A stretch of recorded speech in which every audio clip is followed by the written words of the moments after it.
कल्याण असतो.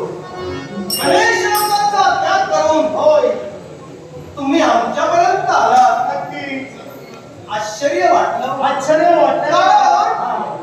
जसा भक्ताचा भाव तसा देवाचा ठाव.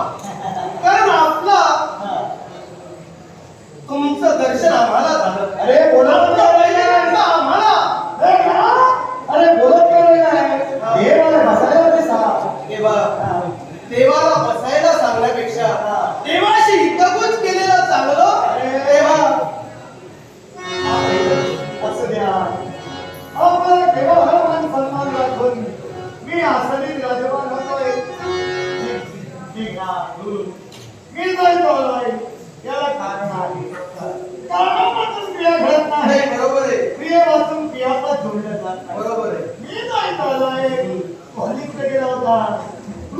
हल्लीकडे गेला होता कुठं? हो पुष्कळचा फिरतोय मी. तर माणसाचं मन आशावादी आहे देवा. आणि आशावादी मनाला स्थिरता नाही. कारण माणसाच्या मनाचा वेग पुष्कळ आहे. कारण पाणी आणि वारा त्यापेक्षाही मनाचा वेग जास्त आहे. मनाला तो कुठं राहील हे सांगता येत नाही. तेव्हा मी तुझ्या चरणाशी रुजू आता झालो. पण तुला मी पाहिलंय. एक वेळी माझ्या विद्यासंस्थेत कैलाशी गेलो होतो. त्यावेळी तुझं दर्शन तुझ्या आई बापाच्या मांडीवर मला झालं होतं. आता माझं मन तिथं गेलंय. पण काही क्षणात कुठं जाईल सांगता येत नाही. कारण काय म्हणायचंय हे लक्षात घे. मन चलबिचल होऊ देऊ नको. कारण तू हल्ली फिरतोय. मन चंचल असेल कार्यक्रम होणार नाही. बरोबर आहे. ज्या गोष्टीवर आपल्याला विजय संपादन करायचं आहे ते ध्येय नेत्रासमोर ठेवलंय. नजर चलबिचल मनात चलबिचल ठेवू नकोस. हे ध्येय नेत्रासमोर ठेव आणि त्याच्या दिशेने प्रयाण कर. मग देवा हे सर्व आळेपडे घेऊन तू बोलतोय याला कारण आहे. काय कारण? कारण कोणतं माहितीये का? तू देवा त्रिभुवनाचा अतिशय करण्यासाठी त्रिभुवन काबीज करण्यासाठी फिरत होता संधी. बरोबर आहे. आणि असं कारण देवा तू आई बापाच्या इच्छेसाठी सर्व काही केलंय. कारण माझ्या बापाच्या विरोधातही तू आला होता. माझ्या बापाने मला सांगितलंय प्रत्येकाला आई बाप प्रश्न असतात. आणि हा दर्श तू जगापुढं तुझ्याकडे दिलंय. मग मी माझ्या आई बापासाठी त्रिभुवनात फिरावं की नको फिरावं? बोलता बोलता बोलून गेला. तुझ्या बापाने तुला सांगितलंय. बापाने तुला हे सांगितलं असेल. सांगायला विसरलं ते मला माहित नाही. तुझ्या बापाने हे तुला सांगितलं असेल. तो लिंग घेऊन आला होता कैलासावर. हो आला होता ना. अहंकार होता शक्तीचा त्याला. त्याच्या अंगात शक्ती होती. ते भूमी काने काढले हे सांगायला विसरलं का? बरोबर आहे. जे ज्याच्याजवळ मिळणार नाही ना ते कधी मिळणार नाही. म्हणजे कारण अरे तुझेवच कसं आहे. कारण तुझा बापच भुले आणि त्या बापानं ते स्थिर केलंय. ते बापानं माझं सांगितलं मला सांगितलं मिळणार नाही. त्या हातात काही मना करता का माझे? तुझा बाप पुन्हा गेला होता अरे माणसाचं मध्ये आशावादी आहे. एक मिळालं नाही म्हणून तो प्रयत्न करायचा कधी सोडत नाही. अरे मरणाच्या झाडातून असला तरी सुद्धा माणसाला हवं ते मिळवण्याची शक्ती आहे असं तो म्हणत असतो. तू शेषाला बोलतोस का? ओळखतो. आता कुठे वळत कुठे वळत तू शेषाला बोलतोस का? ओळखतो. त्याची कन्या सुलोचना बिन जन्म आहे का? आता मी देवळीत आलो. माझा हृदयात तू राखलास. मग देवाचा शब्द पाळायचा कितपत होतो? नाही देवाचा शब्द मी पाळणार आहे. मग एक काम कर. जर का माझा शब्द तुला पाळायचा असेल तर सुलोचनेला माझ्या स्वाधीन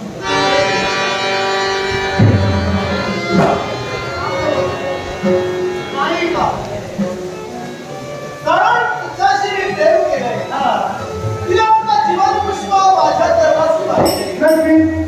आणि दुसरी गोष्ट देवा शुभ कार्यात तुला प्रथम बोललेले कारण लग्न करण्याच्या अगोदर तुझं नामविधान रेखाटलं जातं. कारण त्यांचा संसार सुखाचा व्हावा. होय ना? मग मला सांग देवा,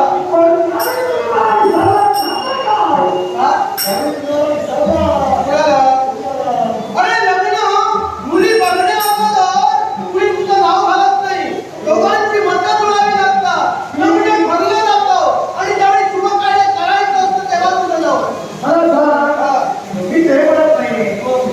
तेव्हा तुम्ही जीवनाचा दिग्विजय करता आहात, होय ना?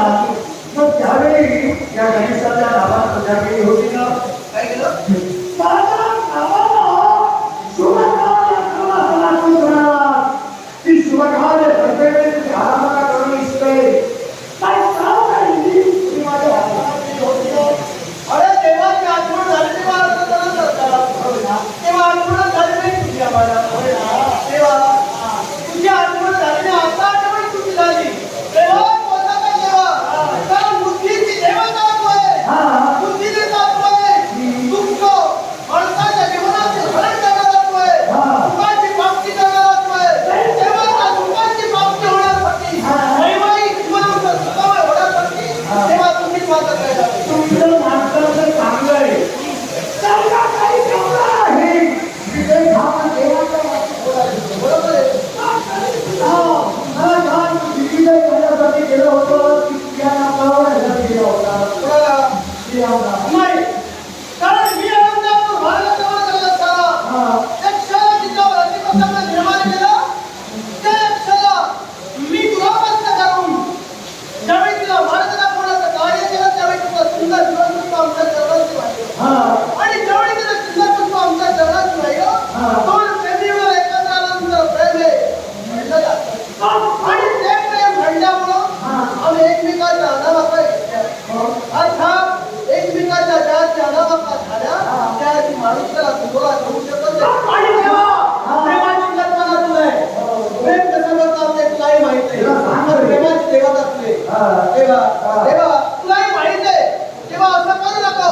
आमच्या प्रेमाला तू सहभागी हो. आमचा संसार सुखाचा व्हावा म्हणून तुला वंदन करतो. तुलाही त्या तुझ्या चरणात मिळेल.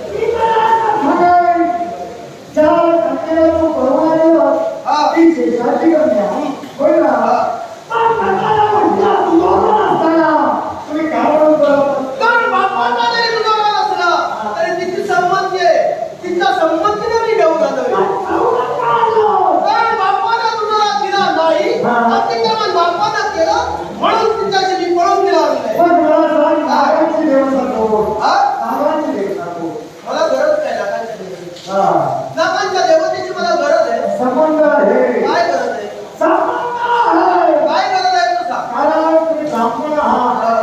ब्राह्मणांनी सांगायला काय वाटत नाही. नाग आहे कोण? नाग. कश्यपापासून जन्म झाला. हे सुद्धा ब्राह्मण. कश्यपा ब्राह्मण. नाग आहे ब्राह्मण.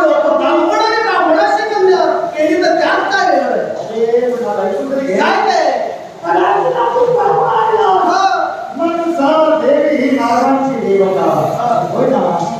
पण तू त्यामध्ये जाऊन गेला नाहीस. जर का तुझ्यापर्यंत गेला असता, साडेपाच झाला असता की नाही? कार्यवाद झाला असता, पण मी जाण्या अगोदर शश आमच्यापर्यंत आला. आणि शश आमच्यापर्यंत आल्यामुळं शशानं माझ्या बापाचं नाव ऐकलं. त्याचा रागाचा पारा वाढला. रागाचा पारा वाढल्यामुळं त्यानं आम्हाला विरोध केला. विरोधातून मी त्याची कन्या पळवलं. म्हणजे बापाची परंपरा तू चालवतोय. हो. म्हणजे नागाचं नाव आम्हाला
कारण धोका जर उभे राहिल्यानंतर ना कुणाला तरी पराजित व्हावंच लागतं.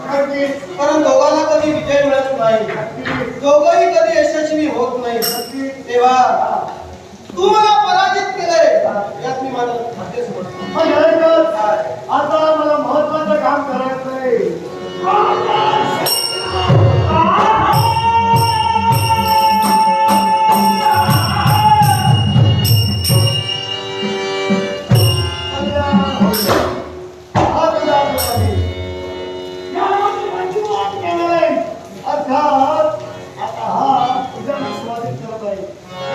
काय करावं तर तू करू शकतो.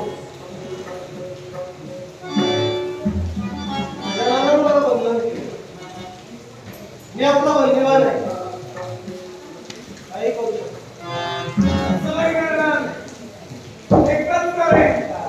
मला तुमच्या इच्छा आहे ना, त्या इच्छातून तुम्ही सांगितली ती इच्छा कधी पूर्ण होऊ दे.